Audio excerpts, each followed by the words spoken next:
Idea scheme 2024 latest update ആണ് നിങ്ങളായിട്ട് share ചെയ്യുന്നത് കേട്ടോ. അപ്പോൾ നമ്മളുടെ എൻട്രൻസ് എക്സാമിനേഷൻ ജൂൺ 5 മുതൽ 10 വരെ പല ജില്ലകളിലായിട്ട്, അതായത് 130 പരീക്ഷാ കേന്ദ്രങ്ങൾ കേരളത്തിലും ദുബായ്, ഡൽഹി, മുംബൈ ഉൾപ്പെടെ ആകെ 133 പരീക്ഷാ കേന്ദ്രങ്ങളിലായിട്ടാണ് നടത്തുന്നത്. അപ്പോൾ എഞ്ചിനീയറിങ്ങിൻ്റെ എക്സാം ഉച്ചയ്ക്ക് 2 മണി മുതൽ വൈകിട്ട് 5 മണി വരെയാണ്.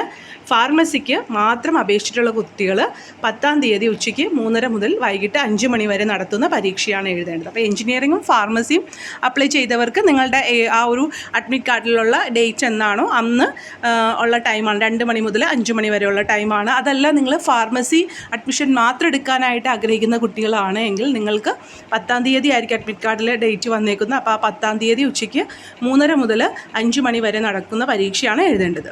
അപ്പോൾ നിങ്ങളുടെ അഡ്മിറ്റ് കാർഡ് കൂടാതെ ഓർക്കുക, പുതുതായിട്ട് നമ്മൾ ആദ്യം ഒരു അഡ്മിറ്റ് കാർഡ് റിലീസ് ചെയ്ത കാര്യം പറഞ്ഞു, അതിനുശേഷം ടൈം മാറ്റിയിട്ട് രണ്ടാമത്തെ അഡ്മിറ്റ് കാർഡ് റിലീസ് ചെയ്ത കാര്യം പറഞ്ഞു.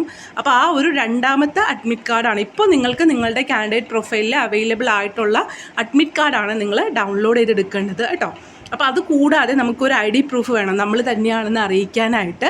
അപ്പോൾ അതിനായിട്ട് നിങ്ങൾക്ക് ഈ പറയുന്ന ഏതെങ്കിലും ഒന്ന്, അതായത് നിങ്ങളുടെ ഡ്രൈവിംഗ് ലൈസൻസോ പാസ്പോർട്ടോ പാൻ കാർഡോ ഇലക്ഷൻ ID-യോ ആധാർ കാർഡോ, അത് ഈ ആധാർ കാർഡ് ആയാലും കുഴപ്പമില്ല, ഫോട്ടോ പതിച്ച ഹോൾ ടിക്കറ്റോ +2 നിങ്ങളുടെ ഇനി ഇതൊന്നും ഇല്ലെങ്കിൽ നിങ്ങൾക്ക് എവിടെയാണോ നിങ്ങൾ +2 പഠിച്ചത് അവിടുത്തെ ആ ഒരു പ്രിൻസിപ്പാൾ നൽകുന്ന നിങ്ങളുടെ ഫോട്ടോ ഒട്ടിച്ച ഒരു അഫിഡവിറ്റോ, അതും അല്ലെങ്കിൽ ഗസറ്റഡ് ഓഫീസിൽ നിന്ന് നിങ്ങളുടെ ഫോട്ടോ പതിച്ചിട്ടുള്ള ഒരു സർട്ടിഫിക്കറ്റ്, ഏതെങ്കിലും ഒന്ന് നിങ്ങളുടെ തിരിച്ചറിയൽ രേഖയായിട്ട് കരുതാവുന്നതാണ്. അതുപോലെ തന്നെ നിങ്ങളുടെ പാസ്ബുക്ക് ഉണ്ടല്ലോ, നമ്മളുടെ ബാങ്കിൻ്റെ പാസ്ബുക്കിൽ നിങ്ങളുടെ ഫോട്ടോ പതിച്ചിട്ടുണ്ടെങ്കിൽ അത് ID പ്രൂഫായിട്ട് തന്നെ കരുതാവുന്നതാണ് കേട്ടോ.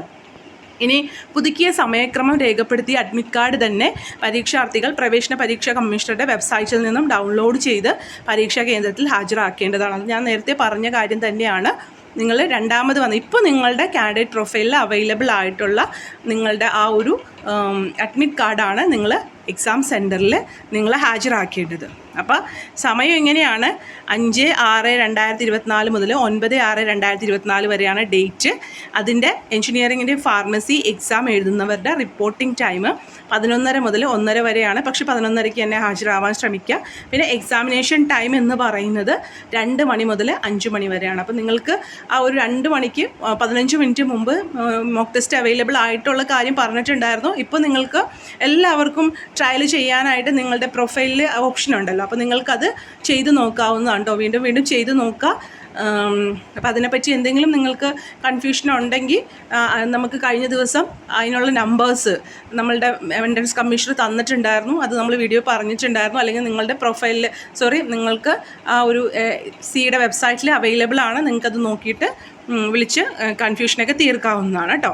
10-ാം തീയതിയാണ് ഫാർമസിയുടെ എൻട്രൻസ്. 1 മണി മുതൽ 3 മണി വരെയാണ് റിപ്പോർട്ടിംഗ് ടൈം. പക്ഷേ 1 മണിക്ക് തന്നെ എത്താനായിട്ട് ശ്രമിക്കുക. 3:30 മുതൽ 5:30 വരെയാണ് എക്സാം ടൈം കേട്ടോ. അപ്പോൾ കേരളത്തിലെ സർക്കാർ കോസ്റ്റ് ഷെയറിംഗ് സ്വകാര്യ എഞ്ചിനീയറിംഗ് ഫാർമസി കോളേജുകളുടെ പ്രവേശന പരീക്ഷയുടെ റാങ്ക് ലിസ്റ്റിനെ അടിസ്ഥാനമാക്കിയാണ് നടത്തുന്നത്. നമ്മൾ പറഞ്ഞിട്ടുള്ള കാര്യമാണ്. ഗവൺമെൻറ് കോളേജുകളും കോസ്റ്റ് ഷെയറിംഗ് എന്ന് പറയുന്നത് IHRDയുടെ കീഴിലുള്ള, അല്ലെങ്കിൽ KEPന്റെ കീഴിലുള്ള, അല്ലെങ്കിൽ KSRTCയുടെ കീഴിലുള്ള, അല്ലെങ്കിൽ യൂണിവേഴ്സിറ്റികളുടെയൊക്കെ കീഴിലുള്ള എഞ്ചിനീയറിംഗ് കോളേജുകളാണ് government cost sharing engineering colleges. അത് മാത്രമല്ല സ്വകാര്യ എഞ്ചിനീയറിംഗ് കോളേജുകൾ എന്ന് പറയുന്നത് നമ്മൾ പ്രൈവറ്റ് എഞ്ചിനീയറിംഗ് കോളേജുകളും ആണ് പറയുന്നത്. അപ്പോൾ ഇതിൻ്റെ എല്ലാം എഞ്ചിനീയറിങ്ങിൻ്റെയും ഫാർമസി കോളേജുകളുടെ എല്ലാം അഡ്മിഷൻ നടത്തുന്നത് കീം പ്രവേശന പരീക്ഷയുടെ റാങ്ക് ലിസ്റ്റിനെ അടിസ്ഥാനമാക്കിയാണ് നടത്തുന്നത്. ഇനി സർക്കാർ സ്വാശ്രയ എഞ്ചിനീയറിംഗ് കോളേജുകളിലെയും സ്വകാര്യ ലാബുകളെയുമാണ് പരീക്ഷാ കേന്ദ്രങ്ങളായിട്ട് തിരഞ്ഞെടുത്തിരിക്കുന്നത്. ജില്ലകളിൽ പ്രവർത്തനങ്ങൾ ഏകോപിപ്പിക്കുന്നതിനായി ജില്ലാതലത്തിൽ നോഡൽ ഓഫീസർമാരെ നിയമിച്ചിട്ടുണ്ട്. വിവിധ വകുപ്പുകളുടെ ഏകോപനത്തിലൂടെയാണ് പരീക്ഷ നടത്തുന്നത്. പോലീസ്, ഫയർഫോഴ്സ്, വൈദ്യുതി, KSRTC, ആരോഗ്യം തുടങ്ങിയ എല്ലാ വകുപ്പുകളും സഹായം പ്രവേശന പരീക്ഷ നടത്തുന്നതിന് അഭ്യർത്ഥിച്ചിട്ടുണ്ട്. പരീക്ഷ സുഗമമായി നടത്തുന്നതിനായിട്ട് എല്ലാ ജില്ലകളുടെയും ജില്ലാ കളക്ടർമാർ വിവിധ വകുപ്പുകളുടെ യോഗം വിളിക്കുകയും ആവശ്യമായ നിർദ്ദേശങ്ങൾ നൽകിയിട്ടുണ്ട്. നിങ്ങൾക്ക് ഇൻ കേസ് എന്തെങ്കിലും ബുദ്ധിമുട്ട്, റോഡിലോ അങ്ങനെയുള്ള ടൈമിന് എത്താതിരിക്കാൻ പറ്റാതെയുള്ള എന്തെങ്കിലും ഉണ്ടെങ്കിൽ ഈ പറയുന്ന അവരായിട്ട് കോൺടാക്ട് ചെയ്യുകയോ അതനുസരിച്ചിട്ട് എക്സാം ഹാളിൽ എത്താനോ ഒക്കെ ആയിട്ട് ശ്രദ്ധിക്കുക കേട്ടോ. ഓക്കെ. കീം 2024 CBT പരീക്ഷയോടനുബന്ധിച്ച് സംശയ നിവാരണത്തിനും അന്വേഷണങ്ങൾക്കുമായിട്ട് പ്രവേശന പരീക്ഷാ കമ്മീഷണറുടെ കാര്യാലയത്തിൽ കൺട്രോൾ റൂം, അത് നമ്മൾ നേരത്തെ നമ്പർ പറഞ്ഞതാണ്. ഇപ്പോഴും വെബ്സൈറ്റ് നമ്പറുണ്ട്, അവൈലബിൾ നമ്പേഴ്സ് കൊടുത്തിട്ടുണ്ട്. അപ്പോൾ അത് ഇതിലും കൊടുത്തിട്ടുണ്ട്, ഈ ഒരു നോട്ടിഫിക്കേഷനിലും കൊടുത്തിട്ടുണ്ട്. 0471233212 0471233848 പിന്നെ നമ്മളുടെ എപ്പോഴും ഉള്ള നമ്പർ 04712525 എന്നുള്ള നമ്പറും നിങ്ങൾക്ക് അവൈലബിൾ ആണ്. നിങ്ങൾക്ക് എന്തെങ്കിലും ബുദ്ധിമുട്ട് ആ സമയത്ത് എപ്പോഴും ഓർക്കുക, ഇപ്പോൾ കാലാവസ്ഥ ഓക്കെയാണ്, പക്ഷേ ആ ഒരു ടൈമിൽ എങ്ങനെയാണ് കാലാവസ്ഥ ഒന്നും അറിയില്ല. അപ്പോൾ അതുകൊണ്ട് നിങ്ങൾ നേരത്തെ തന്നെ എക്സാം സെൻറ്ററിൽ എത്താം. നിങ്ങൾക്ക് ആവശ്യമുള്ള വെള്ളം കയ്യിൽ കരുതാം, മെഡിസിൻ ഉണ്ടെങ്കിൽ മെഡിസിൻ കയ്യിൽ കരുതാം. പിന്നെ വേറെ എന്തെങ്കിലും ബുദ്ധിമുട്ടുകൾ നിങ്ങൾക്ക് ഉണ്ടെങ്കിൽ അത് പക്ഷേ അവിടെ പറഞ്ഞിട്ട് വേണം അതനുസരിച്ചിട്ട്. പക്ഷേ ഐ ഡി പ്രൂഫ് നിങ്ങൾ മറന്നു പോകരുത്. ഐ ഡി പ്രൂഫ് ഇല്ലാതെ എക്സാം ഹാളിൽ നിങ്ങൾക്ക് കയറാനായിട്ട് സാധിക്കില്ല കേട്ടോ.